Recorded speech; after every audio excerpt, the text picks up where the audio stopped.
तो गोवा के night club की आग ने कई घरों के चिराग बुझा दिए हैं, जीवन भर न भरने वाले जख्म दिए हैं। और 6 दिसंबर की रात को हुए इस हादसे में 25 लोगों की जान गई थी। जिन्होंने अपने परिजनों को खोया है वो अब भी गहरे सदमे में है।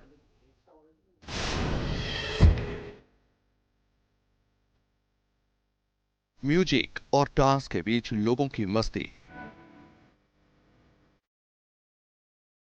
बॉलीवुड के गानों की धुन पर थिरकती मॉडल और गोवा की रंगीन रात का लुत्फ उठाते सैलानी। गोवा के birch by Romeo Lane night club में 6 दिसंबर की रात भी हमेशा की तरह चमक धमक वाली थी। क्लब में करीब 100 लोग मौजूद थे। हर कोई अपनी मस्ती में सराबोर था। घूमने गए लोग अपनी छुट्टियां एंजॉय कर रहे थे। खुशी के इन लम्हों के बीच अचानक आग की लपटें उठी और एक झटके में 25 लोगों की जिंदगियां खत्म हो गई। गोवा हादसे में जिन्होंने अपनों को खोया है, उन्हें कभी न भरने वाला जख्म मिला है। किसी ने बेटा खोया, किसी का सुहाग उजड़ गया, तो किसी के सिर से पिता का साया हमेशा के लिए छिन गया।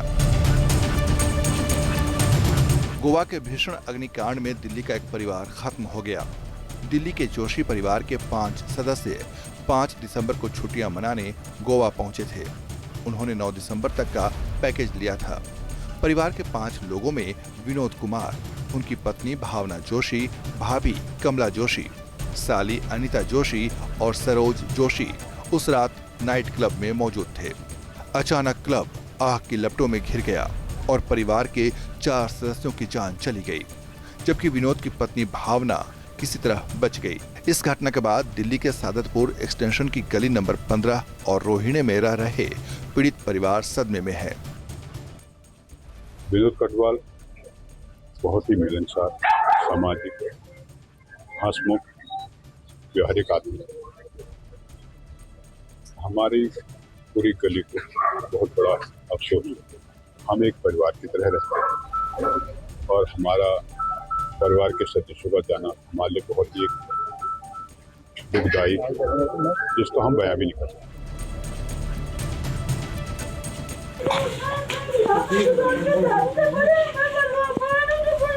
गोवा अग्निकांड में उत्तराखंड के टिहरी गढ़वाल के सतीश राणा भी शामिल थे। परिवार के मुताबिक सतीश राणा की नए साल में शादी होने वाली थी, जिसे लेकर वो काफी खुश थे। उनके पिता और मामा 7 दिसंबर को होने वाली दुल्हन से मिलकर उसकी सगाई पक्की करने वाले थे, लेकिन उससे ठीक 3 घंटे पहले मौत की खबर आ गई। सतीश ने आखिरी बार 3 दिन पहले अपने पिता को फोन किया था। इस दौरान उसने शादी के लिए गांव में अपने 2 कमरों वाले घर को रिनोवेट करने के प्लान पर बात की थी।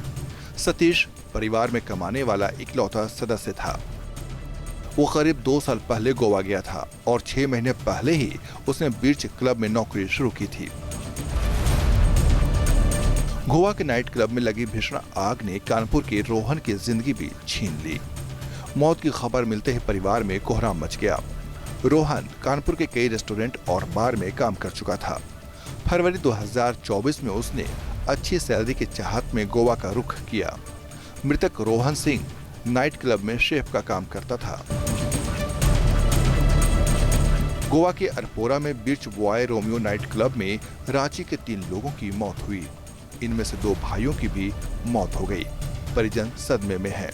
इस हादसे में एक ही परिवार के 2 भाइयों की मौत से घर में मातम पसर गया है। दोनों भाई गोवा में नौकरी करते थे और घर का खर्चा दोनों की तनख्वाह से चलता था। उधर से कोई फोन किया मेरा भाई को, फिर मेरा भाई हमको फोन किया कि ऐसा ऐसा घटना हुआ। फिर तुरंत इधर से उधर हम भी आदमी सबको भेजे। मेरा भाई सब उधर था। उसके बाद वहाँ पहुँचा तो देखा है पूरा वही लोग सब चीज देखा होगा। हॉस्पिटल सब लेके गया साथ में। नियमों को ताक पर रखकर चल रहे क्लब में लगी आग ने कई घरों के चिराग को हमेशा के लिए बुझा दिया। जवान बच्चों की मौत के बाद कई घर तो ऐसे भी हैं जिनके सामने रोजी रोटी का संकट खड़ा हो गया है। Team news nation. आपके मोबाइल पर तुरंत आएगी ब्रेकिंग न्यूज। स्क्रीन पर सबसे पहले दिखेगी बड़ी खबर। देश दुनिया की हर खबर एक जगह। अब आपके मोबाइल पर तुरंत इंस्टॉल कीजिए न्यूज नेशन ऐप और रखिए खुद को अपडेट।